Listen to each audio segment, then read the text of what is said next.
Hello friends, in this video I will be talking about the relationship between the bond's holding period return, its duration and the investment horizon.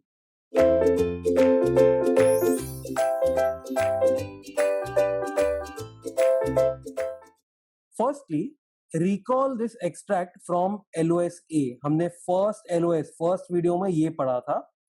What is market price risk? Market price risk का मतलब ये होता है the risk that YTM changes and accordingly the price changes.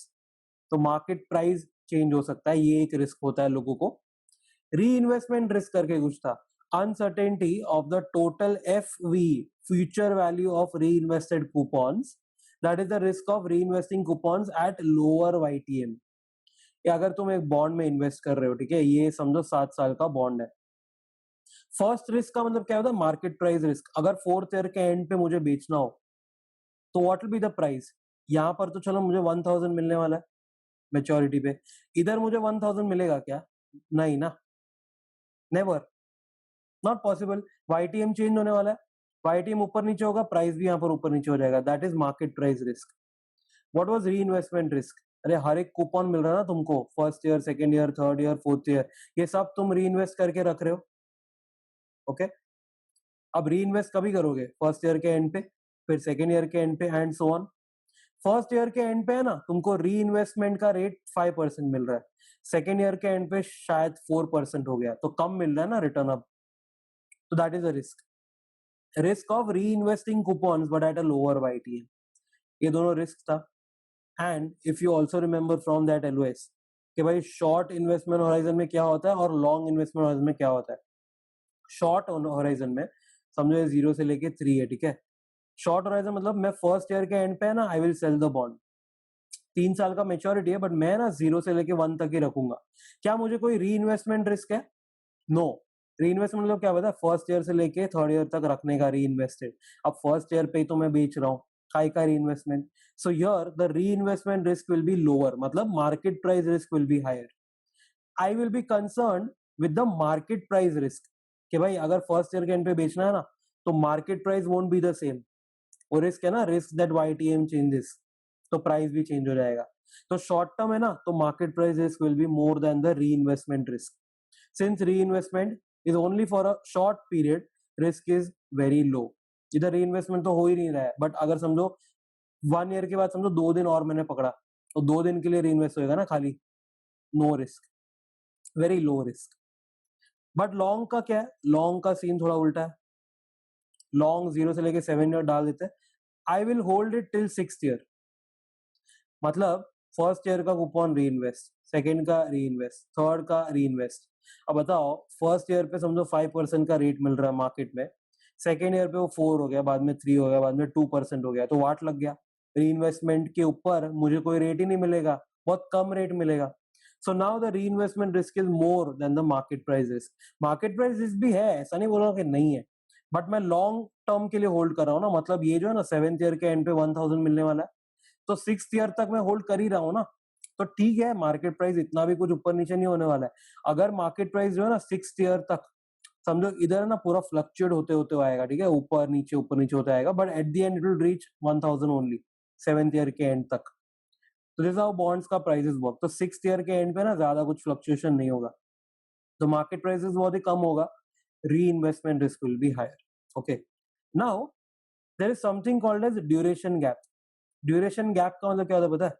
अब for example हमने ना ये ढूंढा था, दिस इज ईयर का कॉलम, उसके बाद में कैश फ्लो, उसका प्रेजेंट वैल्यू, उसका weight and weight into year. Okay, and then we found something, वो क्या था अपना मैकॉले ड्यूरेशन. ठीक है, इधर मैकॉले ड्यूरेशन था. लेट्स अज्यूम कि ये 3 साल का क्वेश्चन है, समझो 3 इयर्स इज द 10 और. ओके, एंड मैकॉले ड्यूरेशन जो है ना, वो लेट्स से 2.70 है, 2.70. अगर मैकॉले ड्यूरेशन जो है वो 2.70 है, जस्ट एग्जाम्पल, ठीक है, ड्यूरेशन 2.70, इसका मतलब क्या है पता है? If I hold till 1 year, मैं 1 year, not 1 year, sorry, if I hold till 2.7 years, मुझे वन शॉट पेमेंट मिलेगा. If I ignore these 3 years का cash flows, and if I hold it till let's say 2.7 year, तो मुझे full cash flows one shot में मिलेगा. What if I hold for only 2 years, मतलब मैं 2 साल में बेच देता हूँ बॉन्ड को, तो there is a duration gap. Duration कितने का था? 2.7 तक वेट करता तो पूरा पेमेंट मिलता, बट मैं 2 साल में बेच देता हूँ, that is called as a duration gap. Duration gap is equal to Macaulay duration into investment horizon. Okay, तो इसको कैसे इंटरप्रेट कर सकते हैं? So first of all understand there is a gap, okay, duration से मैंने कम में बेच दिया है। Now a positive duration gap means Macaulay duration is greater than the investment horizon. इसका मतलब क्या पता है? 2.7 का मैक ड्यूरेशन है और ये मेरा इन्वेस्टमेंट होराइजन है, ठीक है, 2 का। अगर आंसर पॉजिटिव है ना, मतलब मैं क्या कर रहा हूं पता है? मैं छोटे टाइम के लिए इन्वेस्ट कर रहा हूं। Okay, I am investing only for 2 years but duration 2.7 का है, तो this means that the investment horizon is short, thus it exposes the investor to market price risk from increasing interest rates। ये increasing interest rate मतलब क्या पता है? Yield बढ़ गया तो प्राइस कम हो जाएगा। अब मैं तो बेचने वाला हूँ ना 2 साल में, तो प्राइस कम मिलेगा मुझे, दैट इज वन रिस्क। तो याद रखना, अगर शॉर्ट इन्वेस्टमेंट होराइजन है तो हमने लास्ट पेज पे भी पढ़ा कि भाई market price risk will be higher than re investment risk. But अगर उल्टा है ना, negative duration gap means Macaulay duration is less than the investment horizon. इसका मतलब क्या है पता है? In this case Macaulay duration आया था मुझे 2.7, समझो मैं इन्वेस्टमेंट होराइजन है ना वो 3 years का रखता हूँ, I will hold it till the end. अब एक बात बताओ, अगर मैं hold it till the end रखूंगा तो मार्केट प्राइस का रिस्क है? नहीं, because I will get full 1000। तो अब कौन सा रिस्क है? अब री इन्वेस्टमेंट रिस्क है, मतलब investment horizon is long and it exposes the investor to re investment risk from decreasing interest rates. ये इंटरेस्ट रेट्स कम हो रहा है तो री इन्वेस्टमेंट का इनकम भी कम होएगा ना। फर्स्ट ईयर का कूपन में इन्वेस्ट करूंगा at let's say 4% for next 2 years, next year ये जो इंटरेस्ट रेट है मार्केट में वो 3% हो गया, तो अब री इन्वेस्टमेंट 3% पे होएगा, तो इधर तो इंटरेस्ट रेट कम हो रहा तो रिस्क हो गया। तो अगर लॉन्ग इन्वेस्टमेंट होराइजन है ना, मतलब ड्यूरेशन से थोड़ा ज्यादा, जैसे कि ड्यूरेशन 2.7 का है और मेरा इन्वेस्टमेंट होराइजन 3 years का है, देन आई हैव मोर री इन्वेस्टमेंट रिस्क। ओके, तो याद रखना, लास्ट पेज भी मैंने पढ़ा कि अगर शॉर्ट इन्वेस्टमेंट होराइजन है तो कौन सा रिस्क ज्यादा है? Market price risk is more than the री इन्वेस्टमेंट रिस्क, एंड अगर लॉन्ग रन है तो क्या? री investment risk is more than the market price risk. Risk भी किससे है वो भी देख लो। शॉर्ट टर्म में रिस्क किससे है पता है? इंटरेस्ट रेट्स बढ़ेगा ना उसका रिस्क है। क्यों? क्योंकि इंटरेस्ट रेट बढ़ेगा तो मार्केट प्राइस कम हो जाएगा ना, वही तो रिस्क है। लॉन्ग टर्म में क्या है रिस्क? लॉन्ग टर्म में इंटरेस्ट रेट कम होएगा ना उसका रिस्क है, क्योंकि री इन्वेस्टमेंट का इनकम जो है ना, री इन्वेस्टमेंट का इनकम ये फिर मुझे कम मिलेगा। कूपन जो मिला है वो मैं इन्वेस्ट कर रहा हूँ ना बाहर, तो कम इंटरेस्ट रेट पे इन्वेस्ट करूंगा तो कम इनकम आएगा।